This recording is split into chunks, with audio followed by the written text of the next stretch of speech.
Can social media ever truly be optional? Is it possible to leave social media not only as a user, but as a personal brand or a business? Last week, I was listening to Lindsay Hyatt's podcast on the death of social media as we know it, and it really got me thinking.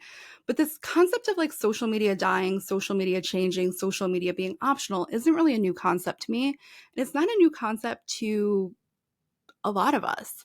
Kirsten Rowland, a Million Dollar Email, has commonly used social media optional as a big part of her program promise that email can make you a millionaire and you don't need social media for it. But Lindsay's podcast really got me thinking about how social media has changed and what the future could look like without social media or with social media being just a lesser part of my business personally. For a really long time, I tried so hard to resist the shifts and the changes that social media was going through. Oh, it's seasonal. Oh, people were off this weekend for the holiday. There must have been an algorithm shift.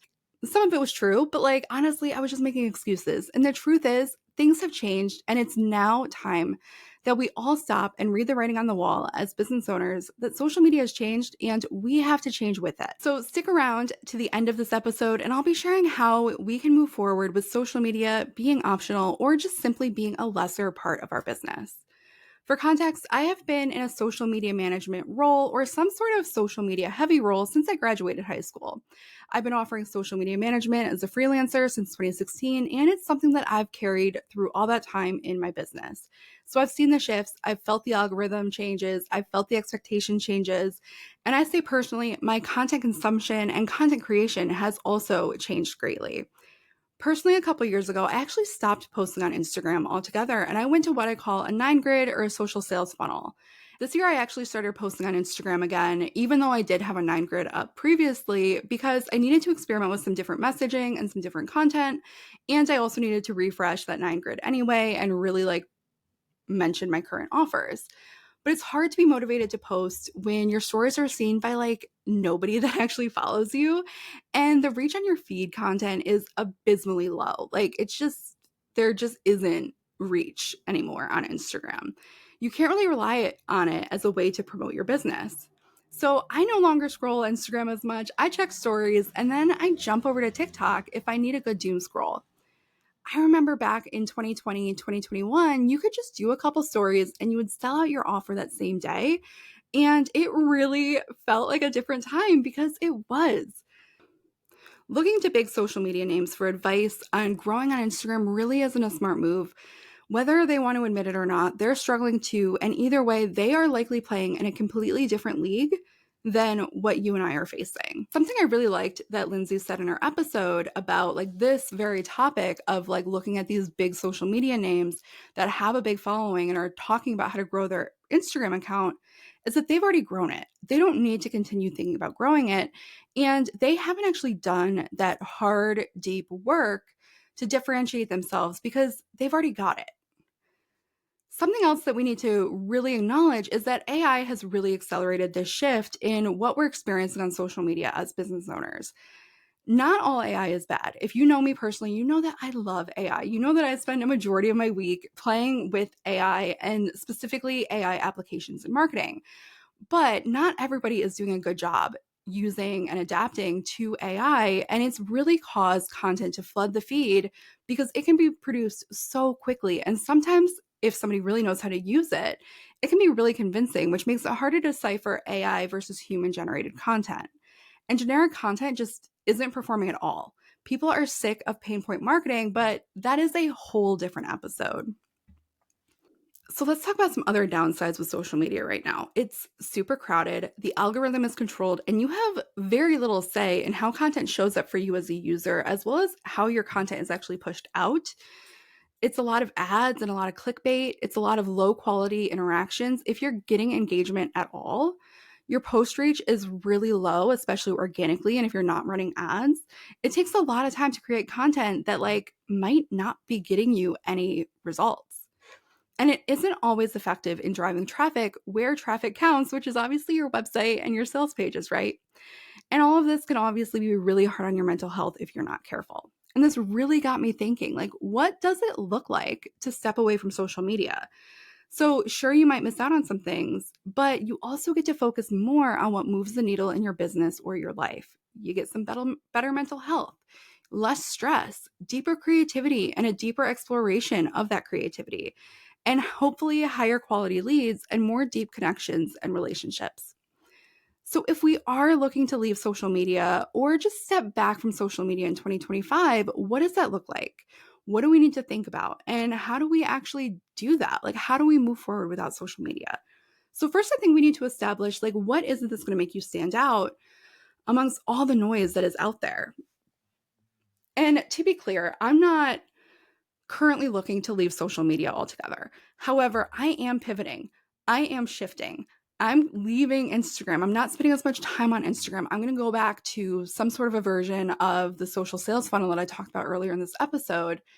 But I'm going to be spending more time on things like my podcast, YouTube, things like TikTok, and Threads, which Threads is still amazing, at least as the time of recording this episode. So here's what I want you to think about. What makes you stand out? Having substance, personal connection, lifestyle content, those three things right now are huge on social media. Doing what you love and really building your personal brand. People are going to be choosing to work with people that they know, that they love, that they respect. And that is something that can really make you stand out amongst all of the noise. So, what infrastructure do you really need in place to go social media optional, to step away from things like Facebook and Instagram?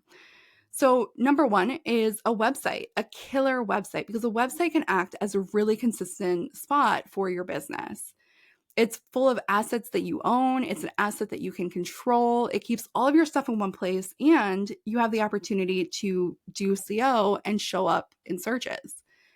And number two is an email list where you can collect leads and connect with your audience, which what I love about email is that email is always really intentional. It's always a spot where you are talking directly to like one person, right? Like, yes, you're emailing to your entire list or a segment of your list, but that interaction, and if they reply to it, it's not like replying to a comment where it's just there.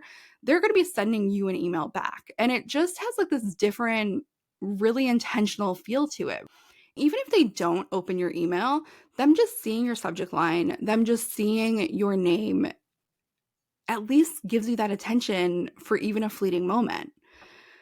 I heard this analogy the other day about social media where it's like you're screaming at passing by traffic, hoping that they stop and listen to what you have to say while you're standing amongst a whole bunch of other people that are screaming at that same traffic.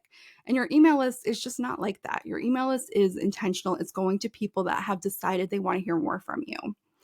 You also own your email list, which you can take with you to other platforms if you need to. And email is just amazing for sales. And number three is content, really good content and a really strong content strategy. You need a lead magnet or a regular newsletter to encourage people to sign up for. You need to show your personality. You need to build trust, and you need to really focus on attracting and being valuable to your people. Something else that I think needs to be mentioned is right now, like repurposing or remixing your content is really trendy and really powerful.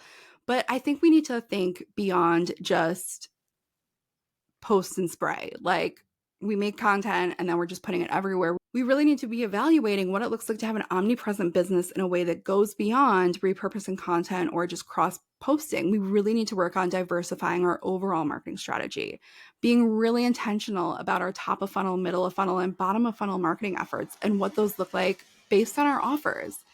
And remembering that sales and quality relationships are truly the life force of our businesses, and they're not just vanity metrics. We're already seeing a renewed interest in different tactics like blogging and a heavy emphasis on long form content like podcasting and YouTube. Guest podcasting is becoming big again. People are focusing on getting on other people's shows. Summits. I personally host summits every year, but I also join summits. Pinterest, offer swaps, PR, and different media spots. And people are really going to be spending time building their relationships with their affiliates. So even if they choose to step back from social media, they will still have a social media presence through their affiliate relationships.